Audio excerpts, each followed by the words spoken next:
Hi, this is Abul Hussain coming to you direct from London, the United Kingdom, and welcome to another episode of the SMA Mastermind podcast, where we talk about how you can start or scale your digital marketing agency, and we also bring in other subject matter experts who talk about areas that can help you to improve your results for your clients. Now, if you are watching this video outside of our Facebook group, make sure to find the link above or below this video or go to smma-mastermind.com, especially if you are in the agency community. Now, with that out of the way, I have a very special guest joining me all the way from LA. We are going to talk about her journey as a digital marketer and try and pick out some golden nuggets from her experience. With that, I would like to welcome Rebecca Winkler, or Becca Winkler, founder and creative director of Winx creative agency. Welcome to the show. Well, thank you. Thank you for having me. Thank you very much for joining me, because I know everyone is so busy given this global thing that's going on at the moment. It's very difficult to make some time. Now, for the people who might not know who you are, how about a little bit of an introduction into how you got into the digital marketing space? Yeah, absolutely. So like you said, I am founder of Winx Creative, and my journey into digital marketing started about 4 to 5 years ago. So I studied basically communications in college, but a fancy business communications called strategic and corporate communication. And I was really deciding with that where I wanted to go because there's so many different directions. And so what I decided to do was try out my experience. I first started out in sales with internships, did not like it, was not my thing. So then my next big step was wanting to get an internship in marketing. I actually studied abroad in Germany, so I'm German, and I kind of, they were like, take a semester off, do a long-term internship. And so I decided to take a semester off of school, and I got a internship with Nike in Berlin, being a women's brand intern. And that's kind of where I had my first experience with marketing, and where I was like, wow, this is the whole new world where you get to create experiences for other people and, bring to life a brand. And I absolutely loved it. And I came back, decided I needed more experience in social media because I was just working on the brand side, and got an internship with a beverage company where I started out as an intern and moved my way up through, marketing coordinator and then through digital marketing specialist, and just learned a lot through the different brands that I worked for with them. And I decided from there that I wanted to expand my network into other things, other companies, rather than just work full-time for a single company. And so that's when I decided to create Winx Creative and kind of launch into a space where I could take my expertise from a big company like Nike and then the smaller companies from the beverage company that I worked for, and kind of merge that into different sectors. So multiple people can gain some different knowledge versus just working for one single brand. Well, that's quite interesting. It's a great story of how you kind of came to creating Winx Creative. And you mentioned that, you want to kind of take the knowledge that you've learned working with a corporate brand such as Nike and then the beverage company, and kind of, I suppose, apply it to other businesses. What are the key things that you, I suppose, apply for your clients that you have learned from those corporate jobs that you feel that other agencies don't necessarily provide? I think one thing is really understanding the corporate culture in general. I feel like a lot of people don't forget how those things work and how those processes work. And I think that's something that I took mostly with me to take on and tailor, because I've worked in those environments before. I understand that it goes through multiple approval processes sometimes, and I understand that if something doesn't go through, it's because someone XY over there didn't approve it, and it has to get reapproved by 5 different processes, and sometimes it takes a while. And I think just coming from that understanding and empathy side of it is something that I've taken along with me, because I worked in corporate and I saw different sectors, and also being from a big side, big company, that there's a lot of approval processes, to a smaller company where it's not so much. So understanding the different segments and different sectors and how those work. And I kind of bring that along with me as well. In addition, just, working with bigger budgets and smaller budgets, and being able to tailor different strategies to different brands depending on where they're looking to go is something that I've also brought along. And the current clients you work with, what kind of services are you providing through your agency?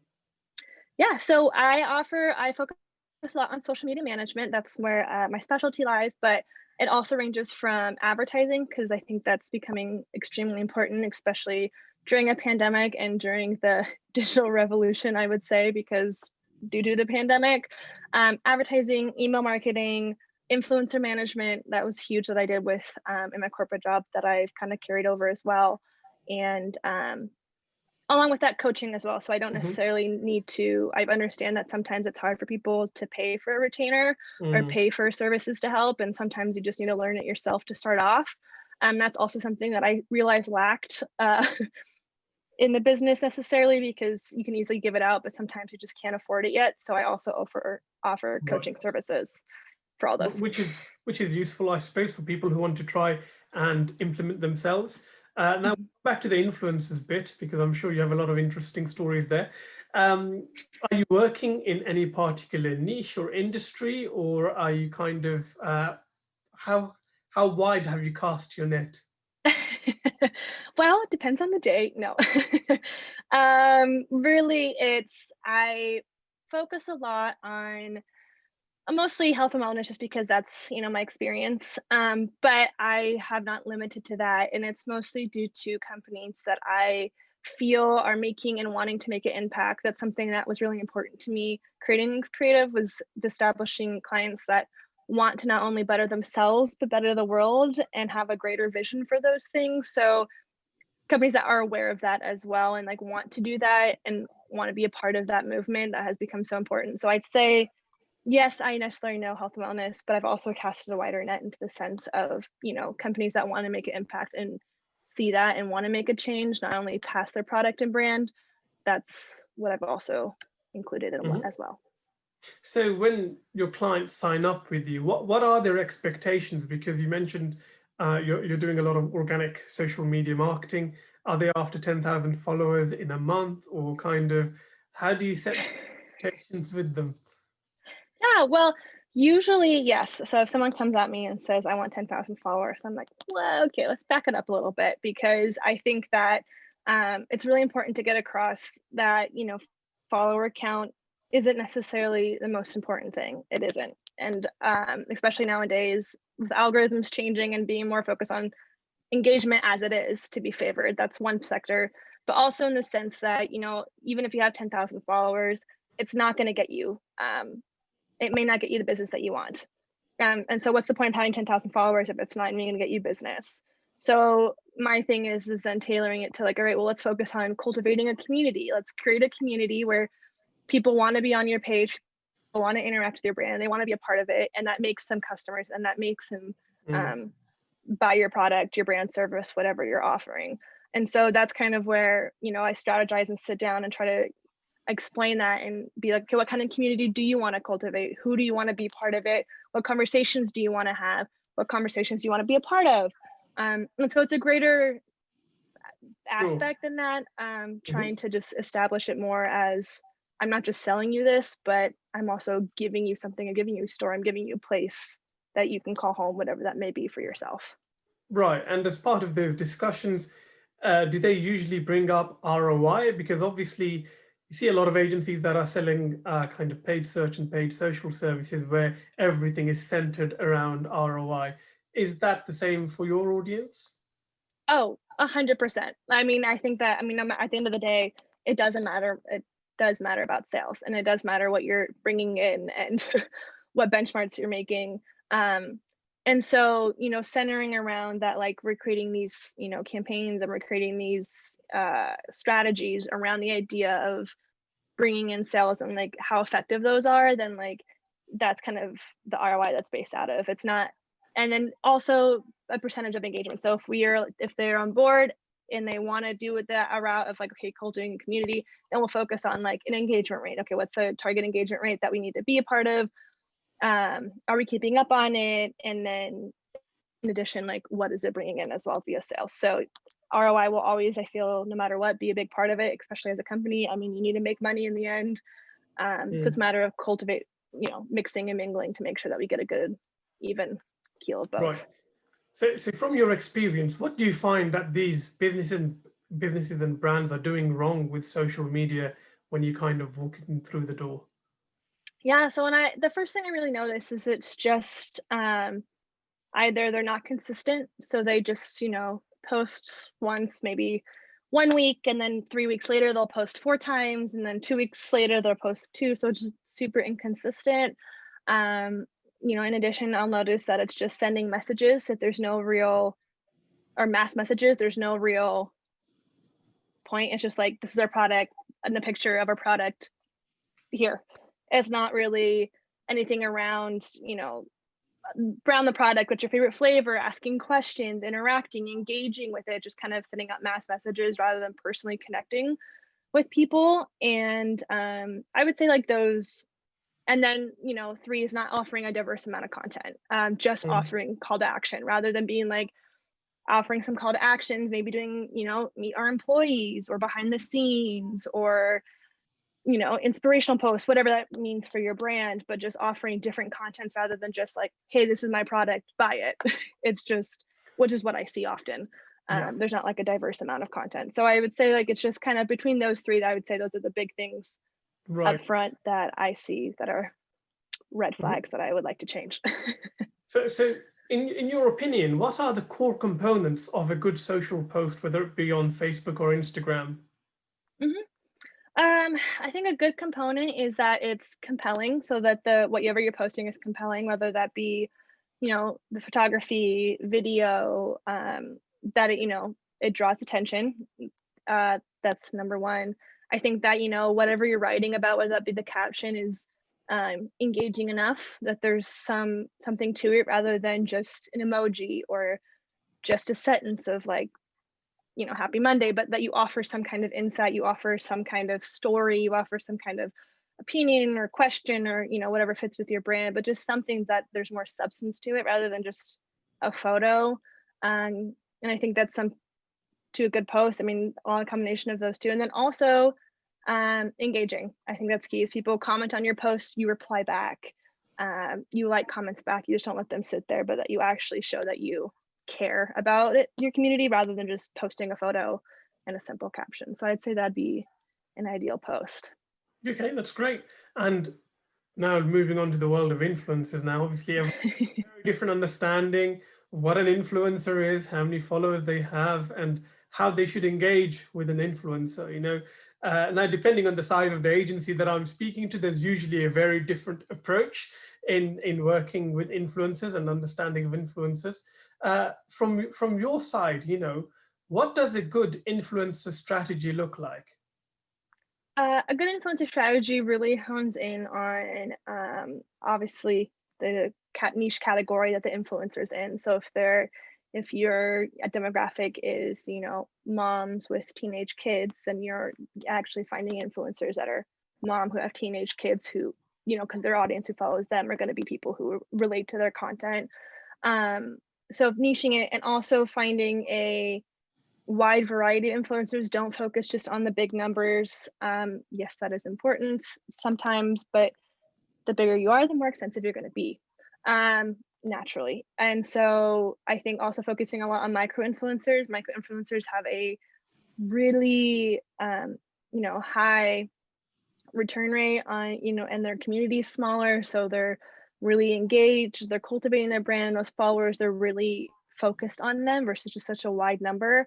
And then looking at their engagement rates I think is key, not just looking at their follower count. See, like, they may have 10,000 followers, but if they only get 10-15 likes on a photo Mm. and like no comments, they're not going to be beneficial to you, and they could have bought those followers or who knows who what. So I think a good strategy entails having a variety of influencers, small, medium, large, if your budget can attest to it, and really just kind of honing in on like who they cater to, and then making sure that they fit your demographic and not just giving it to, for example, like a popular influencer just because they're popular. Mm. I think really does this make sense with my brand and who my consumer is. Right. And in terms of kind of your commercial agreement with this influencer, is it better to pay them per post or try and sign them up as an affiliate? Or what kind of commercial arrangement works best to actually generate a positive ROI from this relationship? Yeah, I think the best is, and I think a lot of influencers prefer working on this, from my experience, is working Affiliate, yes, like it just kind of depends on what you're offering in the sense, but signing them up for retainer. So rather than just one post, doing like, okay, 3 posts in the span of 3 months, 1 post a month. That way it's not there's like they're posting about your product once and it let go, but that way, their followers, they're like, okay, they get a sense, they really like working with this product, they like this product, they're not just posting once about it, they're posting 3 times about it. And that way the consumer's more likely to be like, oh wow, this influencer really likes this product, I really need to check it out. And they don't see it just once, not just twice, but like 3 times. So really working on like a package basis. This also helps establish relationships with the influencer and the company, because they're able to, establish a good relationship, have good rapport. You're also able to then really work with them, be like, okay, what worked for the first post, what didn't, and then kind of tailor to the second post and to the third post, and kind of really work with them and develop a relationship. And not, on both sides, and it feels more not just like you're giving someone product and posting or paying someone to post once. It's like you're actually trying to work with them to create the best outcome for you both. Right. And if you had a choice to invest a client's budget in either paid social or influencers, which one would you opt for? Oof, what a question. That's really, I mean, I would say contrary to belief, honestly, it depends. I feel like a lot of people would say paid ads, but I could be wrong. But I think that honestly, influencers, I think people really diminish the idea of what people buy products from. A lot of people buy products because other people buy the products, or they've heard other people buy the products.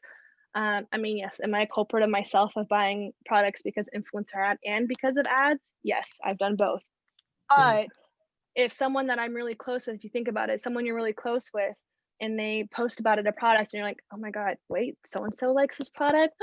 Oh my God, I need it myself. You're more likely to buy the product versus, just a random ad. I feel like it gives more persuasion, and it gives more of, of a buyer, like, it's more of like a good reveal, right? Because you're like, oh my God, this person likes it, I'm gonna buy it right away because my favorite singer uses it, or my favorite influencer, or X, Y, and Z. Yeah. So honestly, I will say influencers, because even though it's not necessarily what everyone thinks that is important, but I think it's beyond underrated, especially in today's climate. And all the social channels is just so important. Yeah, no, absolutely. And I knew it was a bit of a tricky question, which put it that way. And I mean, personally, I hate influencers, right? I would not touch them with a barge pole, but I can tell my wife gets influenced by them because she's liking crap on Instagram. But hey, different strokes for different folks. So I'm not going to kind of, doubt that influencer marketing works. Now, kind of coming back to your actual agency, because a lot of people who are watching, these episodes, they're trying to start their own business. How are you going out and prospecting for new business? Yeah, I mean, for me, it's a lot of, not just networking, because networking is so beyond important, but also just having my own social media presence and, offering up like, hey, this is my tips. These are my tips and tricks. Like, this is just what I can offer. I mean, imagine if you work with me. I mean, that's just in the sense of what, I don't say that, but that's in the essence of, what I go about with, a strategy like that. But then it's also networking and finding, myself, like, if there's really cool brands that I really like to, reaching out myself, finding like, hey, like, if you need help, here's my, one sheet, here's what I can do, like, let's see if we can work together, and just kind of, organically, not just through my network, find people, but also myself, reach out to people that I would like to work with, or brands I would like to work with. And just being like, hey, and just, it never hurts. It never hurts to cold email. It never hurts to cold message. The worst that can happen is they don't respond, and that's okay. And do you have like a structured approach to your prospecting, to doing your outreach? Are you doing like an X amount of messages per day, or is it like when projects start drying up, let's do another round of outreach?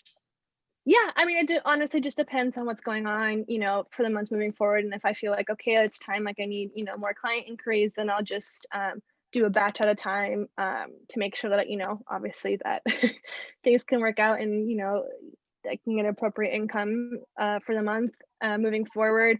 I think that also, but also if I see someone that or a brand that I'm like, wow, they're super cool, I vibe with them really well, I vibe with what they offer, then I will reach out myself and, figure out from there, because you just never hurt. So I never let it if I just am full plate and I still see something, I'll still reach out because you just never know what would happen in the end.